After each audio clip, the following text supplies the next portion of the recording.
तस्मै नमो तस्मै नमो तस्मै नमो नमो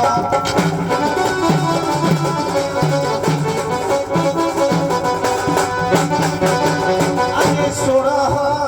সুজ্ঞানী জন দৈন চিত্ত হে শুণ হে সাধু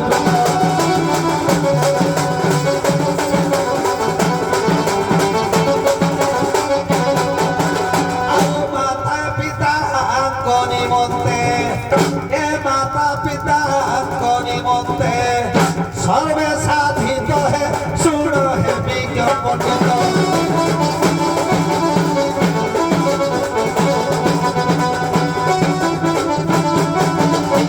आज्ञा कली जुगर घटना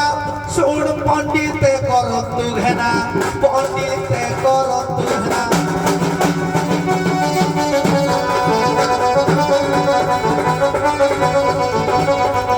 आउ जहा किछि लेखा छी पुराण वर्णित है सुनतु ज्ञानी पंडित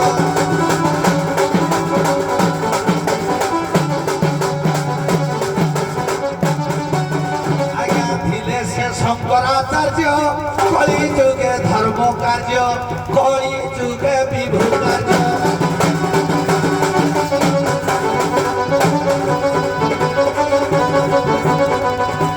कार्य माता पिता निमंते आज्ञा माता निमंते परा से प्रवाहित है सुनतु विज्ञापन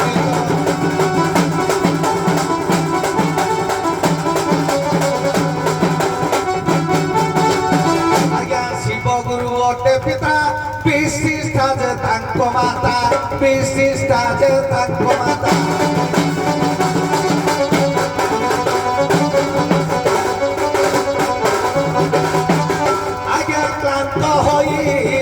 चतुर्थ तार्धव्य से तो है सुनतु विज्ञापन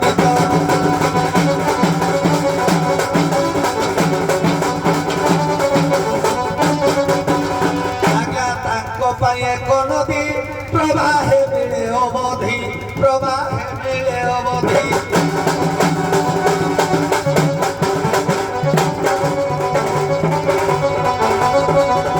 आज्ञा शंकराचार्य जे पुणी होई असाधित है सुनतु विज्ञापनित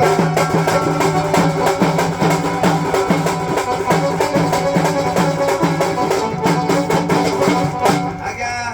कलिजुगर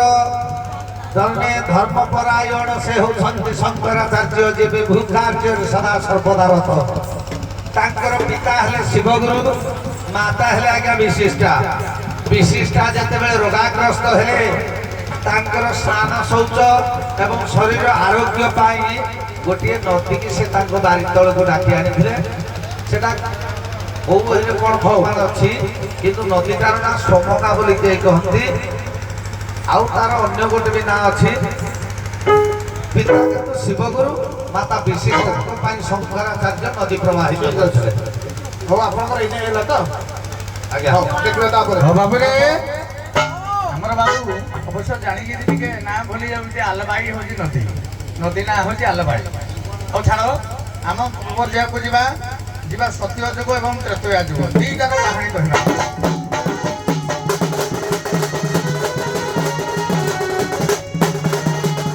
बोले शुक्लाम्बरम धर विष्णु शशि वर्णम चतुर्भुजं प्रसन्न वदन ध्यायते सर्वविघ्न प्रशमतये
ନା ପଦ୍ମା ପଦ୍ମା ନଦୀ ହେଇ ବହିଯାଇ ତାଙ୍କର ବାମାକି ନିଜେ ସ୍ୱହୃଦୟରୁ ଜାତ ଏବଂ ଗୌତମଙ୍କର ସ୍ତ୍ରୀ ହେଲେ ଅହଲ୍ୟା ଭଗବାନଙ୍କର ପାଦ ଯେତେବେଳେ ବାଜୁଥିଲେ ନା କୋଉଠି ନା ଗଙ୍ଗା ନଦୀ କୂଳରେ ବାସ କରିଥିଲେ। ହଉ ହଉ ହଉ ଏହାର ପର୍ଯ୍ୟାୟକ୍ରମରେ ଯାହା ଯିବା କଥା ସେଇଟା ଆସୁଛନ୍ତି ସେ ଲାଇନକୁ ପୁଣି ପଳେଇ ଯାଉଛନ୍ତି। ନାଇଁ ସାର୍, ନାଇଁ, ନାଇଁ, ବୁଝିଲେ ନା ପଦ୍ମା ନଦୀଟା ସେଟା ହବନି କାହିଁକି ହବନି କାରଣ ମୁଁ କହିଥିଲି ସ୍ମୃତି ଉଦ୍ଦେଶ୍ୟରେ ତ ଏଠି କେଉଁ ସ୍ମୃତି ଅନୁସାରେ ସେ ପଦ୍ମାଳୟ ବାହାର କଲେ ଏ ସାର୍ ଲକ୍ଷ୍ମୀ ଯେତେବେଳେ ଆମର ହଁ। ଆହୁରି ବି ଅଛି ଆହୁରି ବି ଯେତେବେଳେ ଶିବ ପାର୍ବତୀ ବିବାହ କଲେ ବିବାହ କଥା ଏଠି ଆସିବନି କେବଳ ସ୍ତ୍ରୀର ସ୍ମୃତି କୋଉ ସ୍ମୃତି ଥିଲା ତାଙ୍କର ପଦ୍ମାଳୟ ସେ ବାହାର କରିବେ। ଏ ଆଜ୍ଞା ନାଇଁ, ପ୍ରଥମେ ଆପଣ ତ୍ରେତୟା ଯୁଗକୁ ଆସିଛନ୍ତି ଠିକ ଅହଲ୍ୟା କଥା ଆସିଛନ୍ତି ସେଟା ଠିକ କିନ୍ତୁ ସେଇଠି ରହିଲା କଥାଟା ସେଟା ଆଉ ଟିକେ ଭିତରକୁ ଗଲେ ବାହାରିବ। ଆପଣ ଆଜ୍ଞା ଆସିଥିଲେ ଯେତେବେଳେ ଅହଲ୍ୟାକୁ ଯେତେବେଳେ ବିବାହ କଲେ କେତେବେଳେ 7 ଥର ଯୋଉ ଯେତେବେଳେ ଏରୁଣ୍ଡି ଦଉଥିଲେ କିଏ ନା ଗୌତମ ଋଷି ନା 7 ଥର ଯେତେବେଳେ ବିବାହ କରିବା ସମୟରେ ତେଣୁ ସିଏ ସିନା ପାଦ ଦର୍ଶନ ନଥିଲେ ତା ପୂର୍ବରୁ ତାଙ୍କ ନାଁଟାକୁ ଆଜ୍ଞା ଅଲଗା ଥିଲା ଗୋଟେ। ହଉ ଏଇ ଯାଇ ଗଲା ତ ଲକ୍ଷ୍ୟ ରଖିଥାନ୍ତୁ ଦର୍ଶକ ବନ୍ଧୁ କାରଣ ମୋର ଅଭିନବ ନାୟକ ଦଣ୍ଡ ଜଗତର ମେରୁଦଣ୍ଡ କହିଲେ କିଛି ଭୁଲ ନାହିଁ କାରଣ ଉଭୟ କଳାକାର ମୋର ସମକକ୍ଷ ଆପଣଙ୍କର ସେଇଠି ଥିଲା ନା ନାଇଁ ମା ପାଇଁ ମାକୁ ଖାଲି ଆଣିଲେ କୋଉ ନଦୀକି ଆଣିଲେ ତାପରେ କଣ ହେଲା ଆଜ୍ଞା ତାଙ୍କର ମାତା ଯେତେବେଳେ ସ୍ନାନ କଲେ ସେ ଆଜ୍ଞା ରୋଗାଗ୍ରସ୍ତ ଥିବା ସମୟରେ ଶିବଗୁରୁ ଏବଂ ବିଶିଷ୍ଟା ରୋଗାଗ୍ରସ୍ତ ଥିବା ସମୟରେ ନିଜେ ଶଙ୍କରାଚାର୍ଯ୍ୟ ଗୋଟେ ନଦୀଟାକୁ ଆଣିଥିଲେ ସେ ନଦୀଟା ନାଁ ହୁଏ ମୋର ଟିକେ ମନେ ପଡୁନି କିନ୍ତୁ ସେ ରୋଗାଗ୍ରସ୍ତ ଥିବା ସମୟରେ ସେ ନଦୀଟା ଆଣିବା ଦ୍ୱାରା ତାଙ୍କ ମା ସ୍ନାନ କଲେ ଏବଂ ତାଙ୍କ ମା ଆରୋଗ୍ୟ ଲାଭ କଲେ। ଟିକେ ସାର୍ ମୁଁ ତାଙ୍କ କଥା ଟିକେ କହିବି ପରିଷ୍କାର କରି। ନାଇଁ ଖାଉ ଆମେ ସିଆଡ଼କୁ ଯିବେନି ଆପଣମାନେ ଯେହେତୁ ଅଭିନବ ନାୟକ ଦଣ୍ଡ ଜଗତ ଶ୍ରେଷ୍ଠ ଚୂଡ଼ାମଣି ତେଣୁକରି ଏହାକୁ ଆଉ ପରବର୍ତ୍ତୀ ସମୟରେ ଆଉ ଟିକେ ତର୍ଜମା କରିବା ଆମେ ଆଉ ବିଷୟବସ୍ତୁ ଆଗକୁ ନେବାନି ଯଦି ଆବଶ୍ୟକ ପଡ଼େ ମୁଁ କହିଦେବି କିନ୍ତୁ କହିଦିଅନ୍ତୁ ଦେଖିଆ କହିଦିଅନ୍ତୁ କହିଦେବି ନାଇଁ ସାର୍ କହିଦିଅନ୍ତୁ ନାଇଁ ୟୁଟ୍ୟୁବ ୟୁଟ୍ୟୁବ ଚାଲିଥାଉ ନା ନାଇଁ କହିବି ଜାଣିବେ ସମସ୍ତେ ନା ନାଇଁ ମୁଁ କହିବି ଆଜ୍ଞା ରେକର୍ଡିଂ ନ ହଉ ସାର୍ ହଉ କଣ ଅସୁବିଧା ହେଇଯାଉଛି ଶୁଣନ୍ତୁ ଅହଲ୍ୟା ପାଷାଣୀ କଥା ସେ ପାଷାଣୀ ପୂର୍ବ କଥା କାରଣ କଣ ଯେତେବେଳେ ଅହଲ୍ୟା ୟା ପରେ ତେବେ ରାଧା ରାଧା ବିଭାଷା ଟିକେ ଦେଲା ପରେ ମୁଁ କହିଥିଲେ ସୁନ୍ଦର ଲାଗିଥାନ୍ତା। ଏବେ କହିଦିଅନ୍ତୁ ଯୋଉଟା ହେଇଛି ଗୋଟେ କ୍ଲିୟର ହେଇଯାଉ ହଉ ଆମର ସରିଯାଉ ହଉ ଦର୍ଶକ ଧ୍ୟାନ ଦେବେ ଆପଣଙ୍କର ଥିଲା କଣ ନା ମା ପାଇଁ ଠିକ ଅଛି ଶଙ୍କରାଚାର୍ଯ୍ୟ ଆଣିଥିଲେ ତାଙ୍କର ଏଇଟା ଅଲଗା ପାଠ ଗଲା କିନ୍ତୁ ଆପଣଙ୍କର ଯୋଉଟା ଟିକେ କ୍ଷୁବ୍ଧ ଅଛି ସେଇଟା ମୁଁ ଟିକେ କ୍ଲିୟର କରିଦେଉଛି ଆଂଶିକ ମାତ୍ରାରେ ଅହଲ୍ୟା ହେଲେ କିଏ ଗୌତମ ଋଷିଙ୍କର ପତ୍ନୀ ଗୌତମ ଋଷିଙ୍କର ପତ୍ନୀ ହେଲେ ଭାରି ଆଳସୀ ତେଣୁକରି ସିଏ କଣ କଲେ ନା ଗୋଟେ କୂପ କରିଥିଲେ ସେଇ କୂପରୁ ଅନ୍ୟ ମାନେ ସକାଳ ପାଇଲେ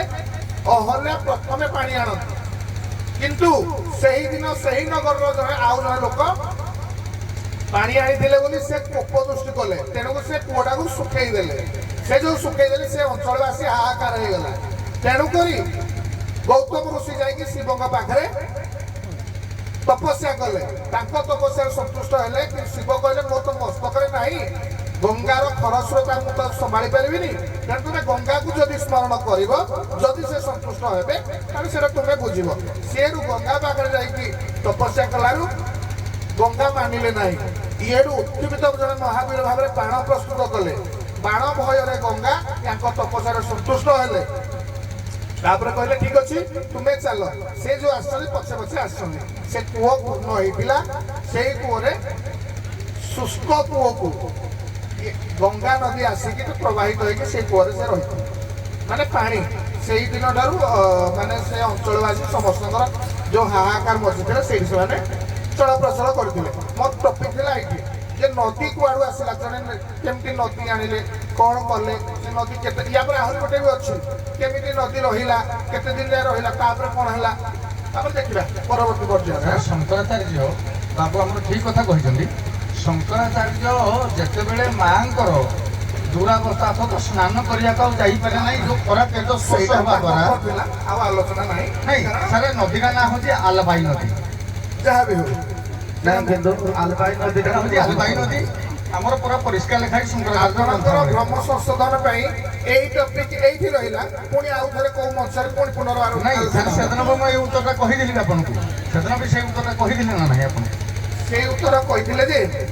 କିନ୍ତୁ ସେଇଟା ସନ୍ଦେହଜନକ ଭାବରେ ରଖୁଛନ୍ତି, ସ୍ପଷ୍ଟ ଆସୁନା। ଆଜ୍ଞା ଗୋଟେ ହଉ ଠିକ ଅଛି, ହେଲେ ବି ଧନ୍ୟବାଦ ଆପଣଙ୍କୁ। ହଉ ରାଧା ରାଧା ଟିକେ ଆସିବା।